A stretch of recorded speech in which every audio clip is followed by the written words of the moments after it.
You're watching Console Conversations. Hello everybody, it is me, Walter the Germany Ball, back with Console Conversations, Season 3, Episode 2. With the premiere of this season, we talked about our favorite games of all time, and now I'm taking a different direction. Back in Season 1 of all places, which was the test season, so you would think we wouldn't really want to take much inspiration from that.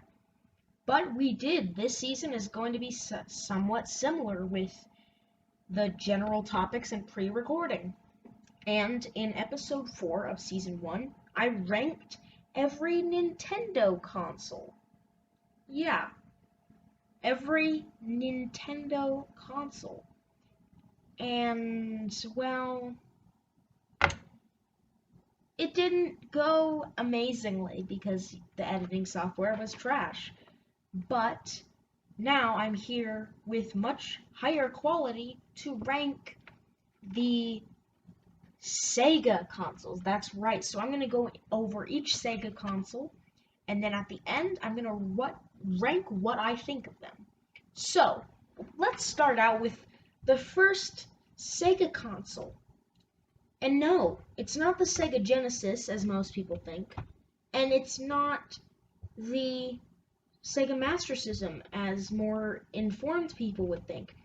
It is actually the Sega SG-1000. So this was a very weird console. I believe it came out only in Japan, and it had only around 100 games, which is actually pretty okay because it didn't last super long.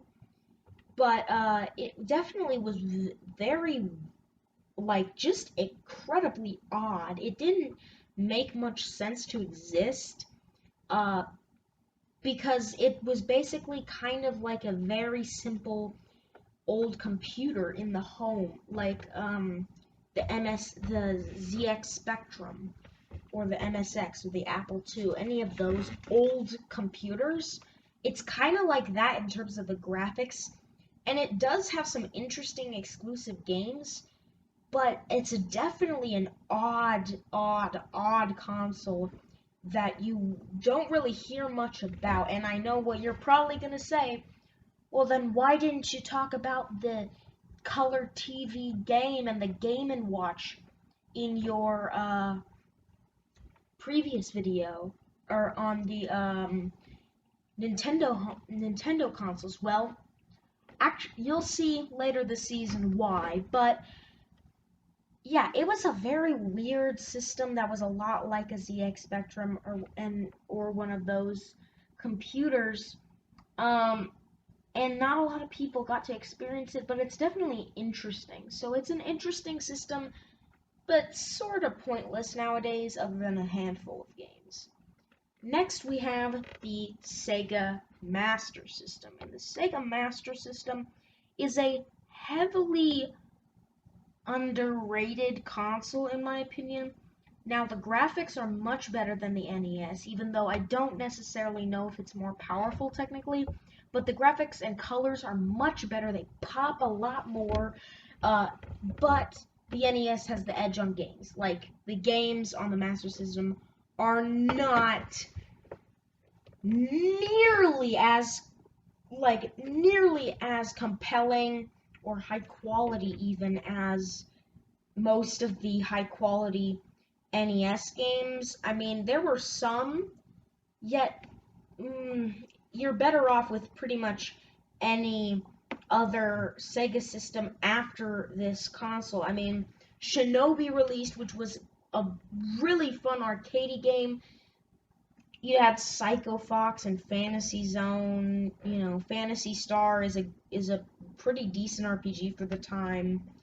You had the Wonder Boy games. You had East. You had some quality stuff on the Master System, but it wasn't that all too compelling because the NES offered much better library. It had Ninja Gaiden instead of Shinobi. Ninja Gaiden, in my opinion at least, is much better. You know, instead of Psycho Fox. It had games like Mario or Panic Restaurant.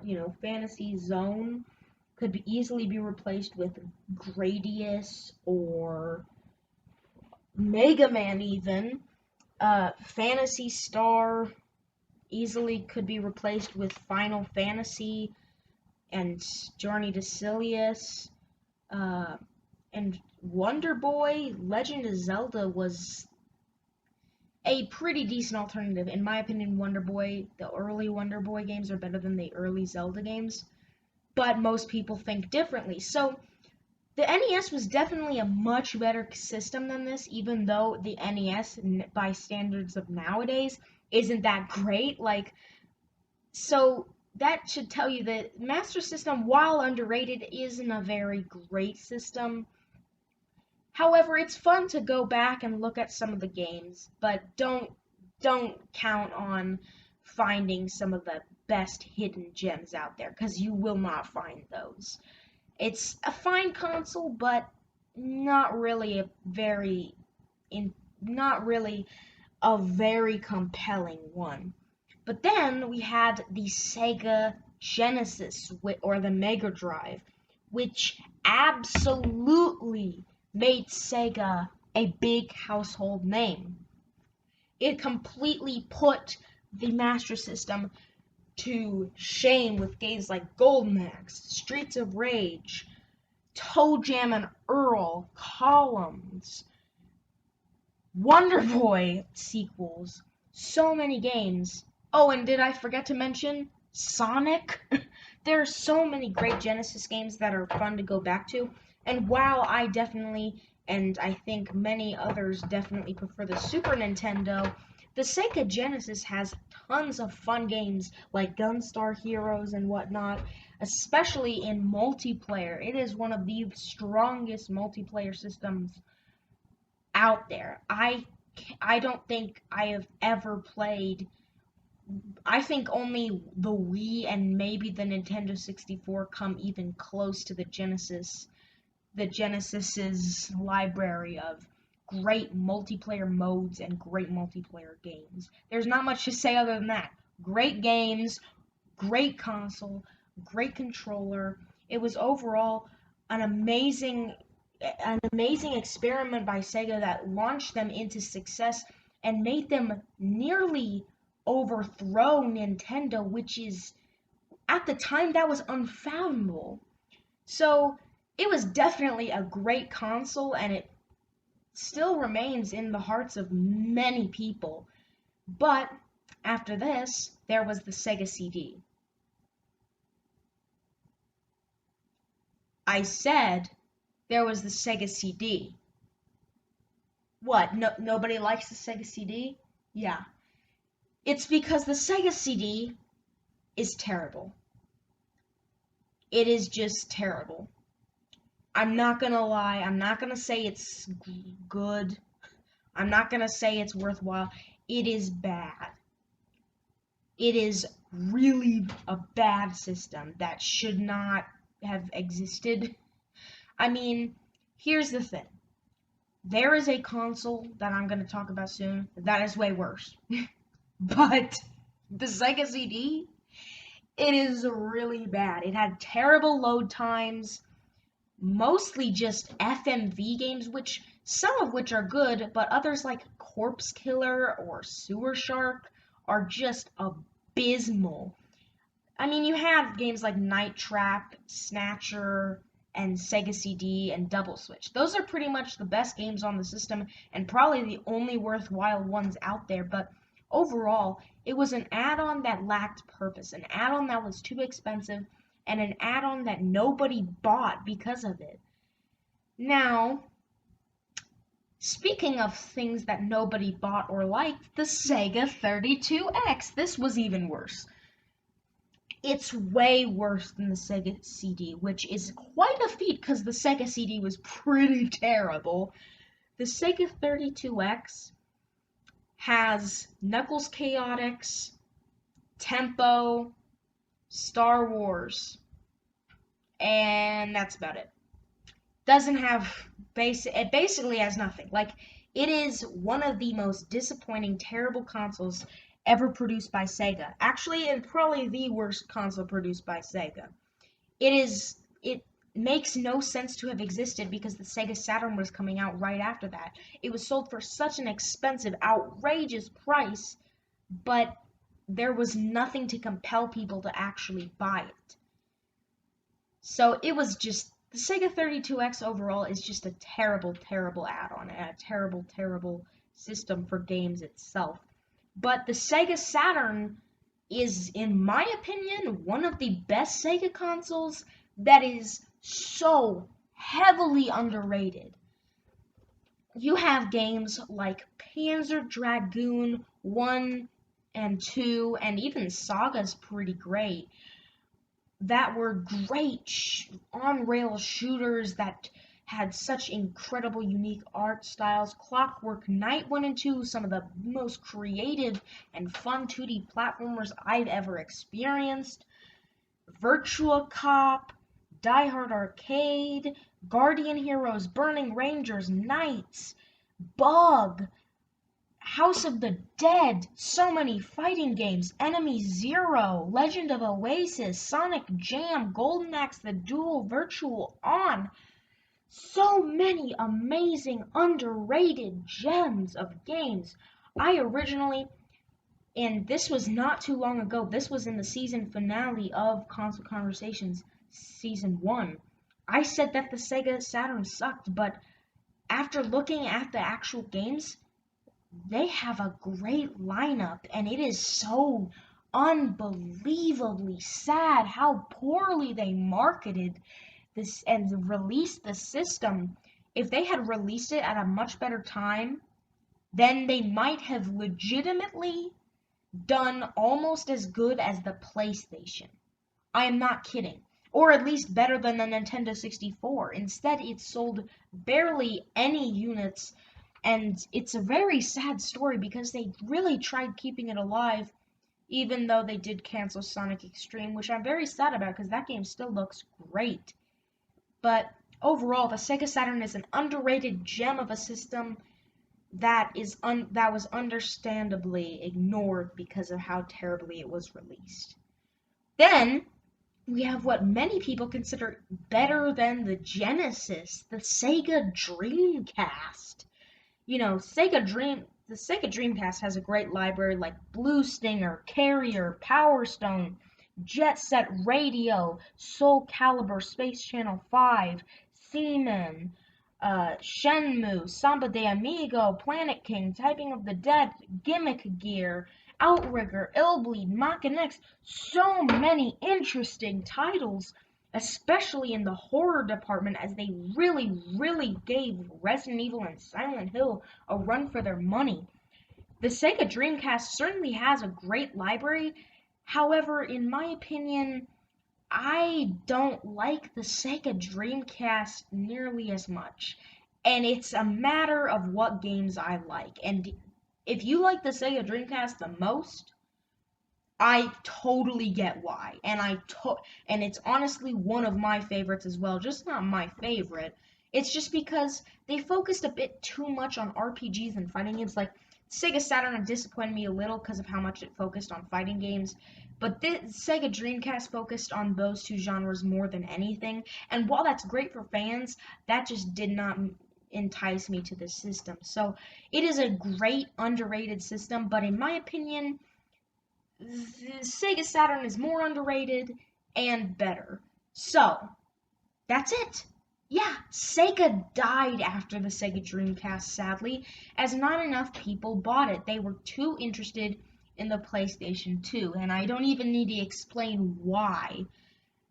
Overall, Sega did a great job with their games, but with their consoles, they made very obnoxious decisions right after the Genesis started making them lots of money. Because of this, they became only a third-party developer, and now they make pretty mediocre Sonic games all the time. But what do I think of these consoles in comparison to each other? How would I rank them? Well, number one, the best Sega console, in my opinion, has to go to the Sega Genesis. It's a popular pick, but a popular pick that makes sense because it is a great console. And if you do not like some of the games, get somebody to come over and play a game with them, and you will change your mind. Because if the single player of some games didn't sell you, the insanity of the multiplayer of these games will. Then I would have to give the number 2 spot to the Sega Saturn because I just love so much about this system.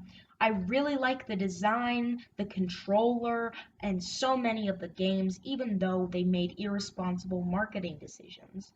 The Sega Dreamcast, though, has to go into number 3 in a very close third because it had almost as many great games and much, much, much better business decisions surrounding it. It was a great console as well. I just personally like the Sega Saturn a bit more. Then I'd have to give number 4 to the Sega Master System because it had a great library of 8-bit games and had a really, really good controller that not enough people talk about. In my opinion, it's one of the best controllers for 2D games out there. Then at number 5, I have to give number 5 to the Sega Game Gear. The Sega Game Gear is basically a portable Master System, but in my opinion, the original games aren't enough to persuade me to like it more than the Master System, because it had original games that I don't really like that were supposed to replace the games on the Master System that they didn't port over. I would say, Vampire Master of Darkness was definitely a great game, and they had some great Sonic games too, but overall, not a great system. That's why I didn't even really talk about it that much, because it's a portable console. It was a knockoff of the Sega Master System made by the same company that I don't really like. Then, after the Sega Game Gear, I'd have to give it to the Sega SG-1000 because while the games don't hold up at the time, it was a pretty nice system.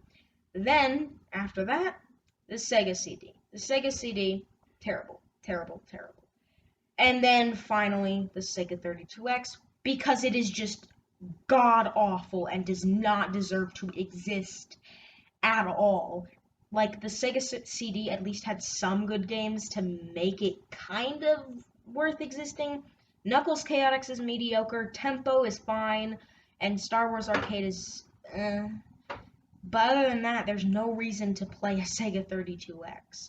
And so, my final ranking is the Sega Genesis, the Sega Saturn, the Sega Dreamcast, the Sega Master System, the Sega Game Gear, the Sega SG-1000, the Sega CD, and the Sega 32X.